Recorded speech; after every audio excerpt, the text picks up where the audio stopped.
Hey, it's Mark Lonow, and don't forget, you're watching Comedy Matters TV. Don't turn it off.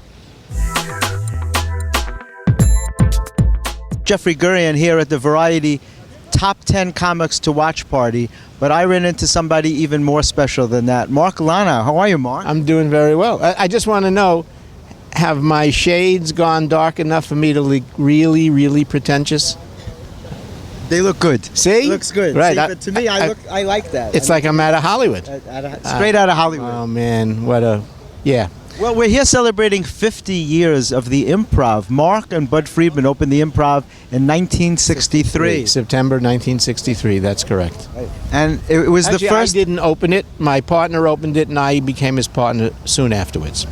I heard originally that it opened up as a coffee house was the thing, because there was no comedy clubs in those days. You were doing music and comedy, is that correct? Correct. Well, no, we were doing music, or Bud was doing music, and it really became, and it was a coffee house, and it became a bar and a stand-up room several years later. And it is the first stand-up room in the world. In the world, absolutely. In the universe, unless there's a guy on Mars doing, and some of them in our club were like they were from Mars, but that's a whole other story. No, but that's such an amazing thing, such a part of history to have created, literally, really, the first comedy club. Before that, comedians performed, but they performed in nightclubs, cabarets, things like that. But there was never... air theaters, they had no home. No, we were their home. They were just wandering. You were their home, the first home ever. And as a matter of fact, in L.A., so many comics came to the room immediately from coming off of the road that Bud and I had an argument because I wanted to put showers and a steam room in and have everyone have their own bathrobe. So they could come down and we'd have them with cigarette holders and they could wander around the room like they were really important. The stars that they were supposed to be. They dreamed of, right. And so how did that idea go over with Bud? Not well. Not well. No, he won the argument. Right. Which was the only argument you ever had. Oh, yeah, that's the only argument that didn't lead to bloodshed. Exactly. So, who were some of the early guys? I know Danny Aiello was your bouncer, right? Well, doorman bouncer, yeah. Well, a lot of people. Dustin Hoffman played the piano. Al Pacino painted the ceiling, I think. There were a lot of people who were not actually comics. But everybody basically who works in the industry, in the comedic industry today, not meaning it's a funny business, but it's a business of funny.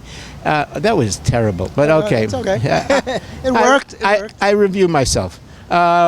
Came through the club, and a lot of them started. Larry David, Jerry Seinfeld, Richard Lewis, Jimmy Fallon. I'm just thinking of the guys who are working steadily today. Paul Reiser, Ray Romano.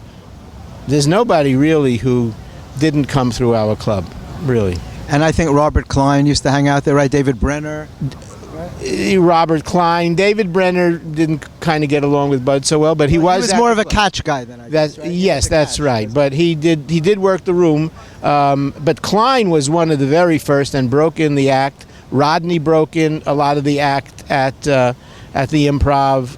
I mean, everybody. You spent really 9 years because Rick didn't open Catch until the end of '72. Correct. So it was about 9 years where you were the only game in town. That was amazing. We were the only game in the country.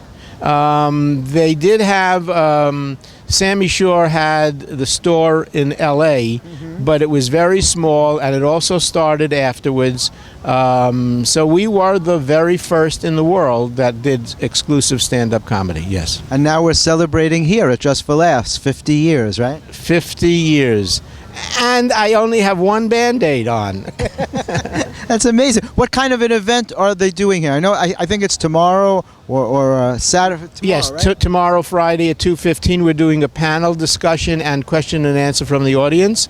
We're going to have questions on the red carpet, and then there's an award dinner ceremony. It's not really a dinner, but a ceremony giving us probably a plaque and a pie in the face. What else could you expect? Of course, we're talking comedy here, kids. Yeah, exactly, yes, exactly. But we're really very happy that Just for Laughs honored us with this situation. Saw fit to do that. Well, I think it's perfect, and it should be. They have a Comedy Hall of Fame here, so I'm sure they're going to do that. Well, they're putting our face in the cement. Instead of the hands, they're going to do it. Right. I remember many years ago, Bud produced an event here in honor of Milton Berle. He was being inducted into the Comedy Hall of Fame. And but were you here that year? No, I was not here that year, but I've missed only about 4 years and 20. That was one of them. Me too. Yeah. Well, I happened to have been there that year, and I was their guest. Milton was a good friend of mine. He was my sponsor in the Friars Club. Oh, go for it. Yeah. So when he was honored, Bud sat at the head of the table. Milton was there, and I was right across from him. It was a spectacular event. Yes. Well, Milton was quite a character. Quite a character. Those who know him knew. That's a nice way of putting it. It was amazing. Yes. But he was a funny man, and he did know every joke in the world. He was great. He had $6 million when I was at his house. He said to me, "You see that? He had an extra little house on his property, and he had all the stuff. 6 million jokes." Right. He gave it to the Smithsonian, I think. Right? I think he did. Yeah. Imagine having a catalog of 6 million jokes. The old kinescopes. He had everything from the old. Kept every single thing. Amazing. And here's a story. I think it's true that when he started in vaudeville, his mother he was in the chorus line, and his mother told him to start on the wrong foot.